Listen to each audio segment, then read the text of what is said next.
Hey guys, today I will be ranting about my OC while I make OCX canon art of her. Yay! I'm picking my music, of course. This was made in about 4 different videos because my mom does not like when I draw.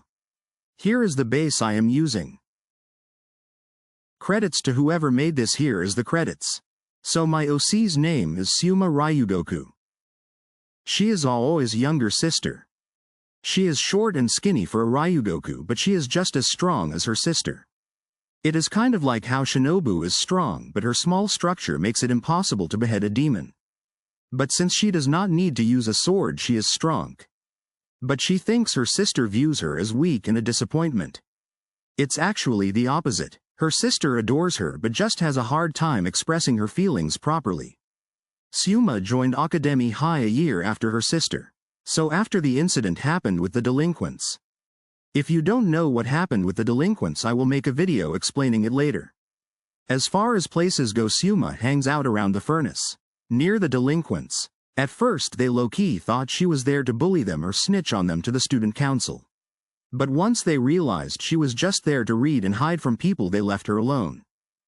Suma does not want people to bully her or her sister, so she hides from people the most she can. Most of the people in her class does not even know she exists. As far as the delinquents go, Suma is the only person they will willingly talk to. Most of the time it is just small talk, nothing deep, but just acknowledging that she is there. They aren't best friends either, but they will stick up for each other if needed. Suma will cover for the delinquents, and the delinquents will scare away anybody trying to mess with Suma when she's there. Because as far as the teachers know, there is no reason to doubt Suma's words. She is quiet, straight A's, and the sister of the student council enforcer. Why shouldn't they trust her? It gives Suma a great advantage. She can go into any room, even the faculty room, and take anything without any questions asked. And she knows everything going on in the school.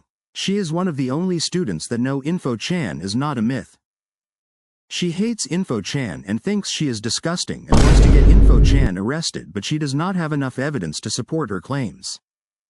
Some interesting facts about her is that she is allergic to bees. The smoke from the furnace naturally ward off bees, so that is why she stays there instead of the garden.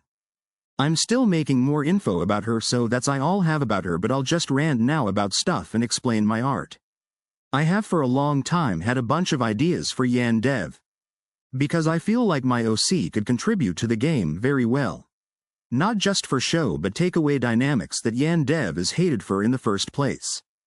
Spoilers right now, but hot take: Info-chan is completely a useless waste of code. Even though she is the journalist's daughter, she serves no other purpose than lore reasons. And even so, it is still very weak lore contribution. To be honest, I can empathize with the fact that Yan Dev does not want to take off Info-chan because it will alter the whole plot. But if he really wants to change and be better, that he should take my words to heart. I believe that everyone has the power to change. It is just dependent on if you are willing to make that change and put in the work to make things right. But anyways, before people throw tomatoes at me for the fact, I realize that Yan Dev does not want to change his hard work, even though we don't know the finished story. I have evidence to back up and predict the story. Another spoiler warning, because we are gonna get deep into this. Okay, I've given you time to click off. Let's start from the beginning. The main story that we know is that there is the Aishi family curse. That is mostly dominant in female offspring, but is present in male offspring as well. It makes the person numb, feeling nothing until they experience love for the first time, overwhelming them with good emotions and dopamine while they are with this one person. This one person is referred to as senpai. But as soon as the person leaves, they feel empty again. But the brain has registered that feelings actually exist for the first time. It like a nicotine addiction. The brain naturally desires more and will do anything to get it. And in this case, we truly mean anything. Murder, poisoning, kidnapping, torture, etc., etc. At this point, the brain only feels wanting and longing. It registers no other feelings or emotions than that, making it close to impossible to feel guilt for what they do. So that is the curse. Now let's talk about the current holder of the curse, Ayano Aishi. Her fulfilling person is a shy boy named Taro Yamada. And once we see her find Taro, another cutscene plays. This is when Info-chan comes in. Everyone boo. Invo-chan explains how she wants to help Ayano get Taro, which in most part we see her as an ally. Like she genuinely wants to help. And we get this feeling for most of the game.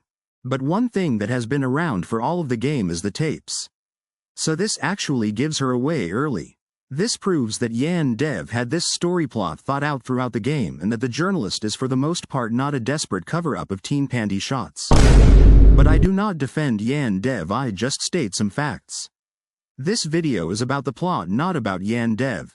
When the 1980s mode came out, we get introduced to who we hear in the mysterious tapes. Which is Info-chan's dad, the journalist that tried to expose Ryoba Aishi for the murder of Sumire. We discover that if you get S+ rank in 1980s mode, we see the journalist's career and life fall apart, causing him to have to flee overseas to hide from Ryoba. And some of you might say, "Oh, but we don't know Info-chan's name. Not even the journalist says it nor the game." Shush Pookie and listen up. There is a YouTuber named Drippy who specializes in game glitches and my th busting. For the most part he just finds and tries funny glitches that break the game, but in one video he uses his glitches to reveal a secret game file text. He basically uses a game glitch to be able to access Info-chan's student button when gossiping, and triggers the code that sees that when a student's representative is lower than a certain amount the student will off themselves. And when he did this, the update where when a student dies the principal will hold a death ceremony in the gym, thus unlocking this special text Yan Dev put in for try-hard players, revealing Info-chan's first and last name, which the last name matches the journalist's last name. The pieces are finally puzzling, guys. So the journalist scattered the tapes where he knows Info-chan would know to find them. But we just so happened to stumble upon them and hear his side of the story meant for his daughter, explaining why her dad is gone. That is the storyline so far that we know. But with my high IQ I am able to piece things together and predict what will happen next.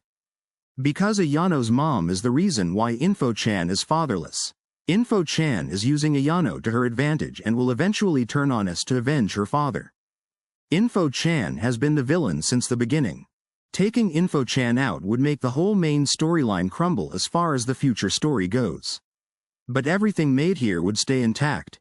Other than the changes to the tapes and stuff, nothing would change. I really hope Yan Dev is watching this, because I have a lot of ideas that could potentially save this game from the rabbit hole of destruction it is in. For all I care if Yan Dev wants to make a separate NSFW game where he can do all the panty shots he wants on actual adults, that is fine. It's better than doing it to teens in elementary school uniform. Yan Dev, your first step is doing actual research on the uniforms. The uniforms that you have now is for elementary schoolers, and has been over-sexualized by American media. You don't need a whole new uniform. The black and red uniform I think is perfect. The blazer style is more fitting for high school. So you don't need new code as far as that goes, just some touching up. And right now you aren't even doing anything important. You are changing and adding small changes to animations and designs. This is the perfect time to make a big change for the better. You should scrap Info-chan completely. Maybe even replace her with my OC. It is a way better idea to add a mysterious plug-looking person than a perv in her goon cave. It adds a nice dynamic to replace the panty shot currencies with money that the player makes from the job. And you can add a money debug if the player is too impatient and just wants to have fun instead of lore purposes. And to replace the room I think you should add a chess club. But that can be brought up later. I just saw a really cool idea with new characters for a chess club. But the first thing we need to do is figure out the change process. I will make a Google Doc if anyone, especially Yan Dev, is interested in my idea. Link below the video. But let me give a rundown. First, throw Info-chan feet first into a wood chipper. Keep the code for the trade and drops and stuff, whatever you want to call it. Delete the current uniforms. I can make new art for the characters if you are concerned about that. Even though I'm not very good, I can try, and it will at least give you a step stool to get started. Change the default uniform to the one I mentioned earlier, and add my OC, or else I will lock you into my yaoi dungeon. Alex, did I mention that my OC is a Fujoshi? She is a hardcore yaoi fan, lol. But she is respectful about it and takes showers and uses deodorant. Take notes, guys. Anyways, that's all the ideas I have in mind for you, Yan Dev. Watch the rest of the art if you want.